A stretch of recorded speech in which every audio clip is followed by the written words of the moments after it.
Let's all go to the lobby. Let's all go to the lobby.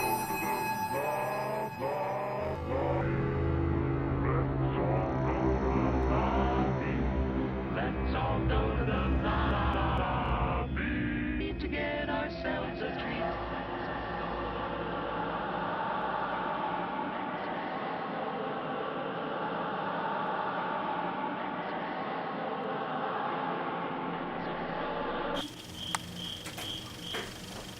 Oh, Carl! And we're rolling. Excellent, excellent. How does it look? It looks really good for having been down here for so long.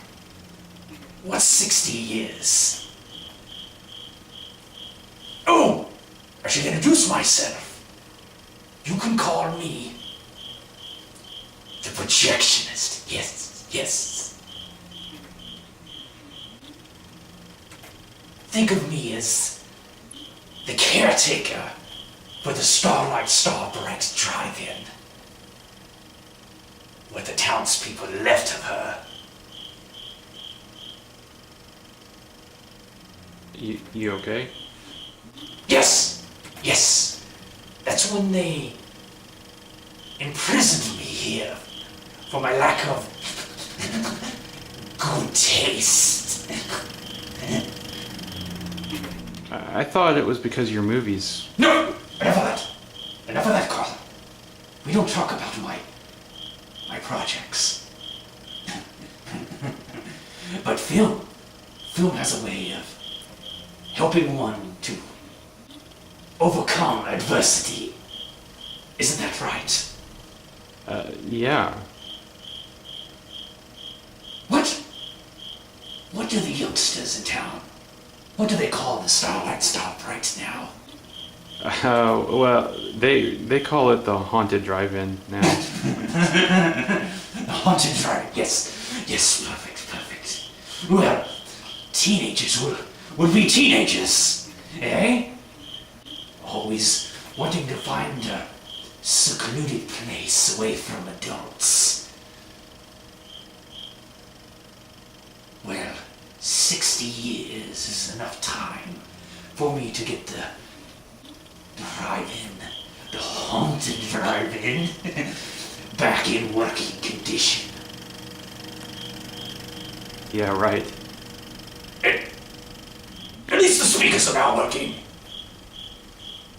The point is that maybe the world outside Haddonfield are ready to be introduced to the classics that I was able to save from the flames.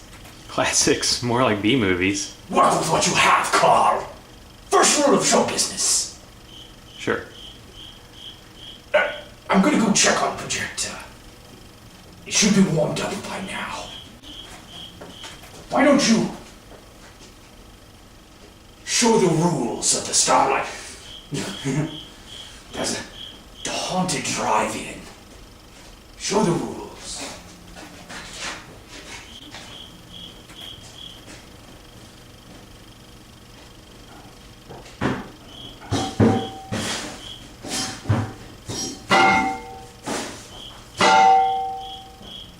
Yes, that should do nicely. For tonight's entertainment, we have the 1932 classic RKO picture, The Most Dangerous Game, co-directed by Irving Pitcher and Ernest B. Shortsack. Irving would go on to direct the likes of She and Destination Moon. Ernest would go on to co-direct with his associate producer from this film, a little movie, a year later, called King Kong.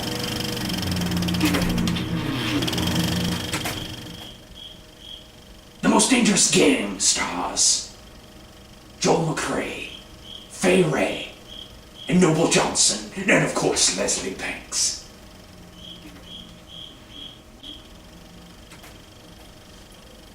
And if you keep a sharp eye out, you might see future Flash Gordon star Larry Buster Crab as one of the sailors of the crew. And now, after 60 years, I'm proud to announce the Haunted Drive-In is open for business.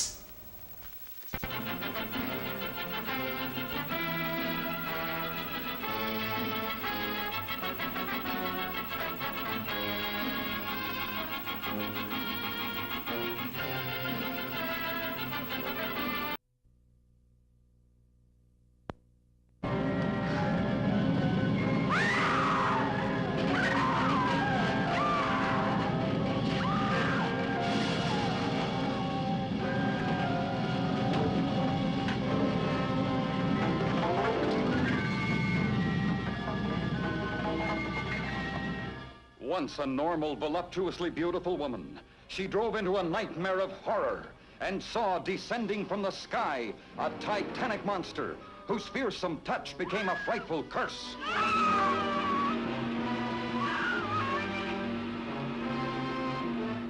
You think I'm drunk, don't you? All of you! I'm not drunk! I'm not! You've got to believe me. Please. It was right in the middle of the highway, 30 feet tall. Once she's in the booby hatch, throw the key away. That'll put you in the driver's seat. You'd make a wild driver, Harry. With $50 million. What she saw was beyond belief until others, too, faced its hideous, uncontrollable menace.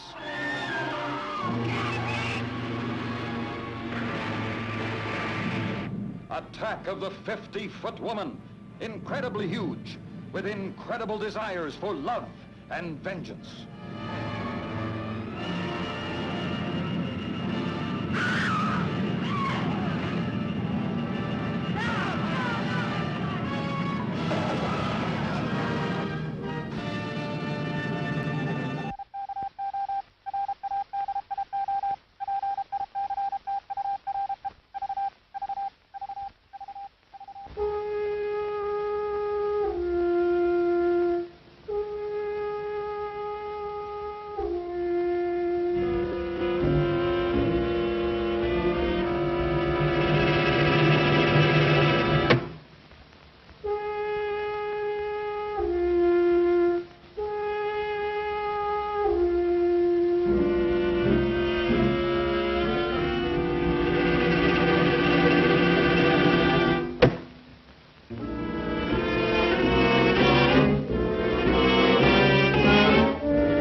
Channels here on the chart, all right. And so are the marking lights. Then what's wrong with them? Those lights don't seem to be in just the right place. They're both a bit out of position, according to this. Two light buoys mean a safe channel between the world over. Safe between the world over doesn't go in these waters. Look here. You'll see the water shoals on the island side, while the deep soundings run to the mainland. Have any of you seen the captain today? No, he wasn't down for dinner. No, and he wasn't down for lunch. He hasn't left the bridge since you decided to come through the channel. What are you driving at? Ever since you gave him those orders yesterday to cut through these waters, he's had the jitters. There's something wrong. Yeah, I'm getting nerves myself. Doc, what do you recommend for nerves? Give him a shot of scotch. Good. Give him the whole bottle. No, I've got nerves too. Here you are, Doc.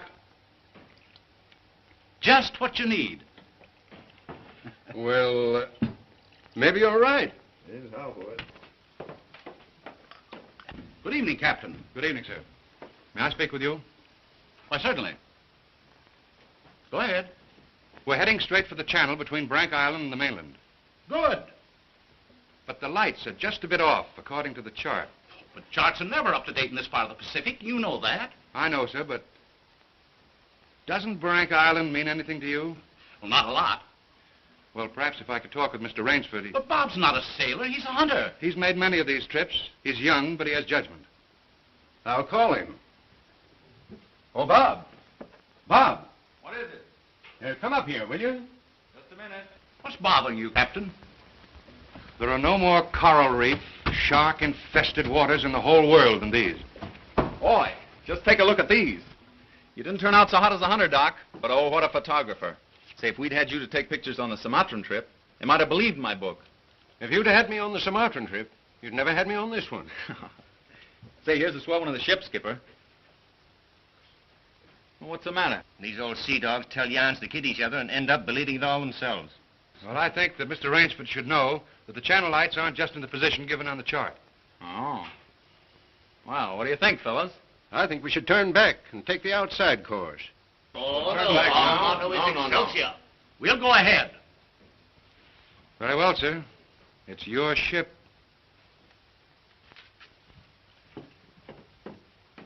It was the schooner Hesperus, and she sailed the wintry sea. Now, wait a minute, fellas. Let's talk this over. There's no use taking any chances. Chances? That's fine talk coming from a fellow who just got through slapping tigers in the face. Here, get an eyeful of this. And he talks about taking chances. Here's the Doc charging the enemy with an unloaded camera. Get the expression on Doc's face, Bill. He looks more frightened than the tiger. He is. Just what you have on your mind, Doc. I'll tell you what I had on my mind. I was thinking of the inconsistency of civilization. The beast of the jungle, killing just for his existence, is called savage. The man, killing just for sport, is called civilized. Yeah. It's a bit contradictory, isn't it? Now, just a minute. What makes you think it isn't just as much sport for the animal as it is for the man? Now, take that fellow right there, for instance. There never was a time when he couldn't have gotten away. But he didn't want to. He got interested in hunting me. He didn't hate me for stalking him, any more than I hated him for trying to charge me. As a matter of fact, we admired each other. Perhaps. But would you change places with the tiger? Well, not now. Here comes that bad luck lady again.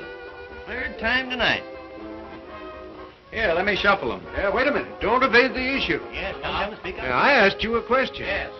You did? Oh, I forgot. No, you didn't. I asked you if there'd be as much sport in the game if you were the tiger instead of the hunter. Gotcha now, Bob.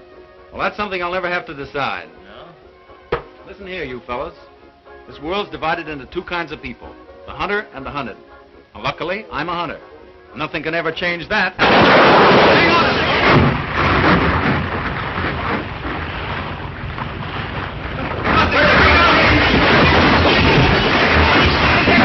on a second! Hello down there. Hello, engine room. The dynamo's buzzing. If the water ever hits those hot boilers.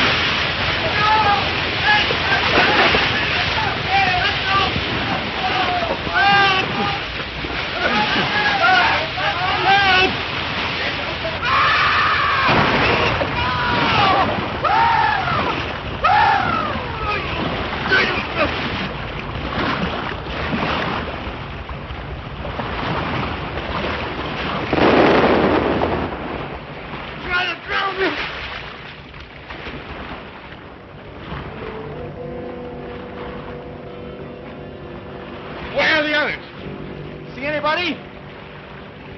Nobody left but us two and that fellow.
Anybody around, I say? Oh, hello. Is this your house?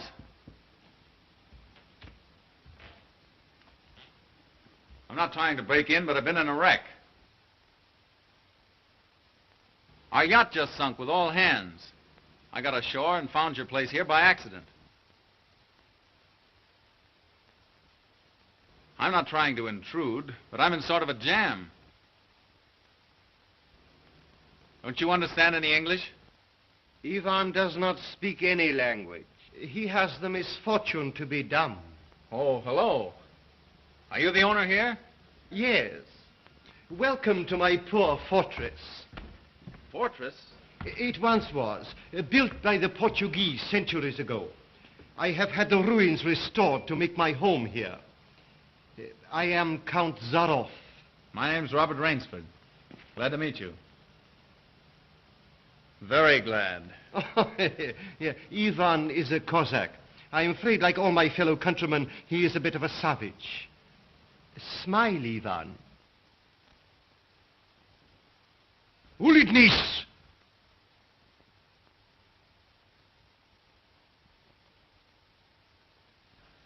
I was trying to make him understand there'd been a shipwreck in the channel. Short was me, but how appalling. And you mean to say that you were the only survivor? Yes. I'm afraid I am.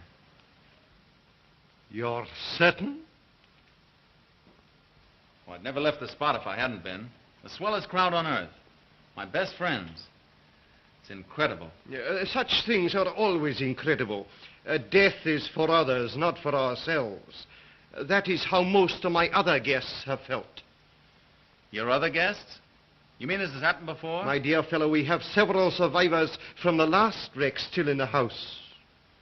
It would seem that this island were cursed. That's just what the captain said. Only he thought it was uninhabited. We Cossacks find our inspiration in solitude. Well, it's a break for me anyway. My house is yours, sir. Oh, by the way, you'll want to change those wet rags immediately. Yes. They look about the way I feel. Yes. I have some loose hunting clothes which I keep for my guests that you can possibly get into. Od vidi Ivo v krajnju komnatu. Ivan will show you to your room. Thank you. You'll find a stiff drink there also. Thanks a lot. Proszę. All pleasure is mine.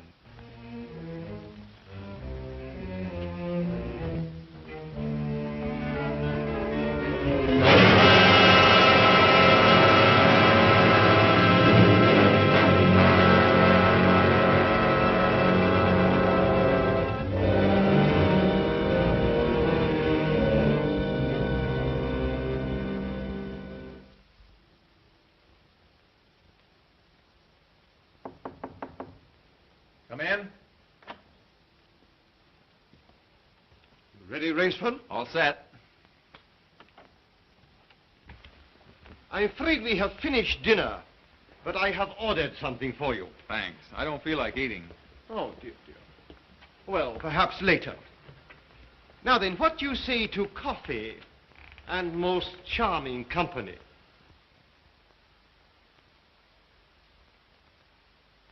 It is hard to forget your comrade's fate, I know, but our feminine guest is easily perturbed.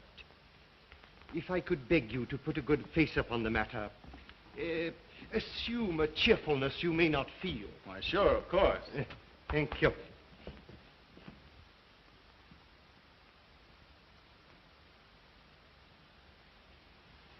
Miss Trowbridge, may I present Mr. Robert Rainsford, Miss Eve Trowbridge. How'd you do? How do you do? And her brother, Mr. Martin Trowbridge. How are you, old chap? Pretty well shaken up, I guess, huh? Coming out of it now, thanks. We know just how it feels. Don't we, Eve? Indeed, we do. Perhaps Mr. Rainsford would like some hot coffee. Oh, yes, of course. Mr. Rainsford, please sit here. Oh, thank you. Digostu coffee vodka. Vodka, that's the stuff. One shot will dry you out quicker than all the coffee in Java. Have to toss it off, though, like this.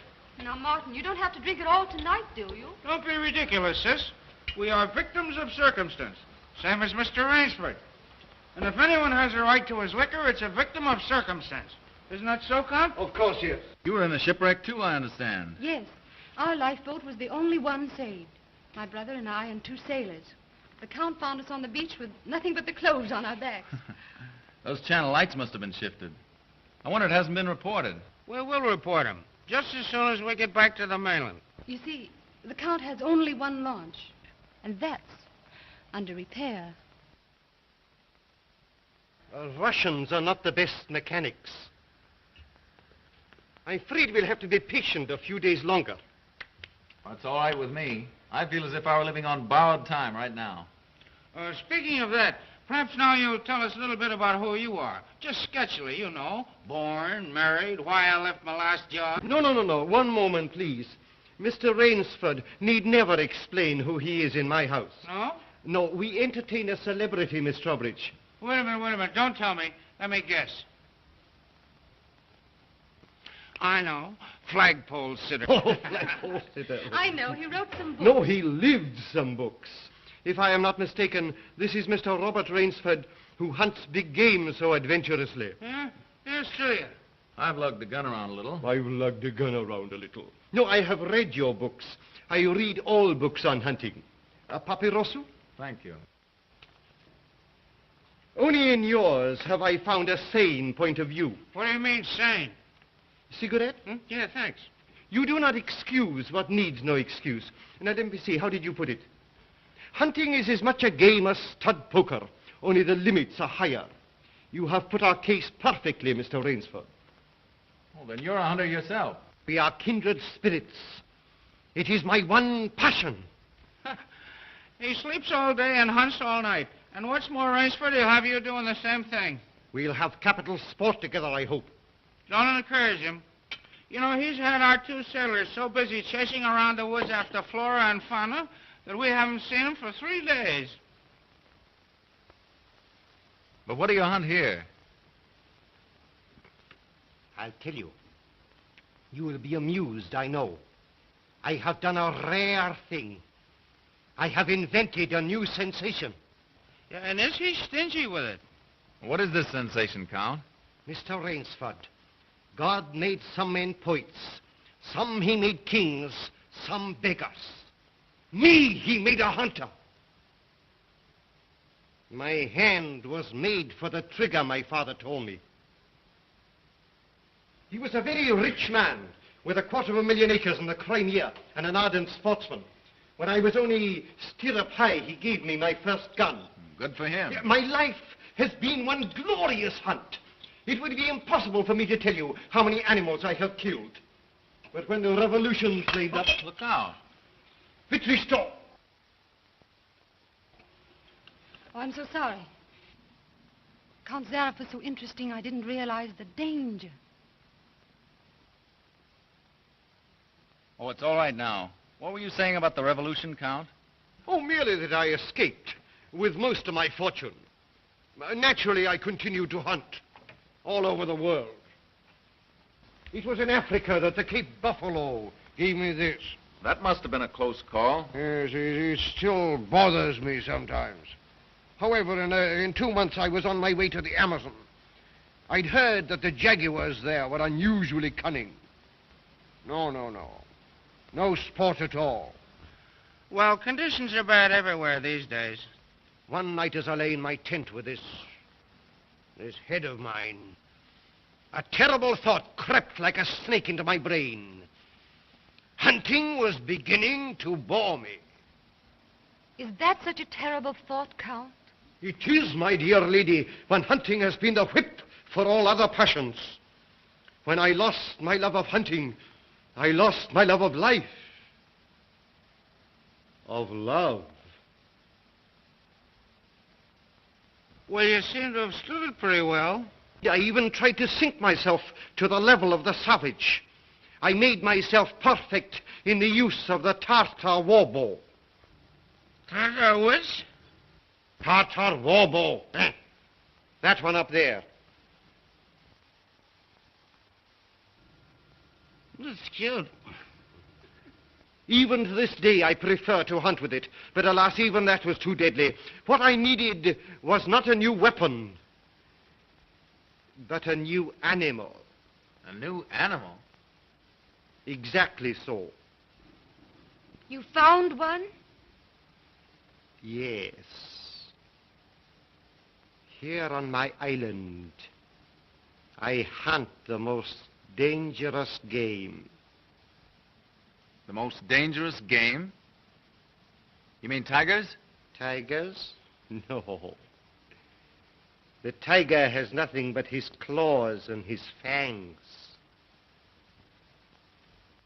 I heard some queer beast howling back there along the water. Was that it?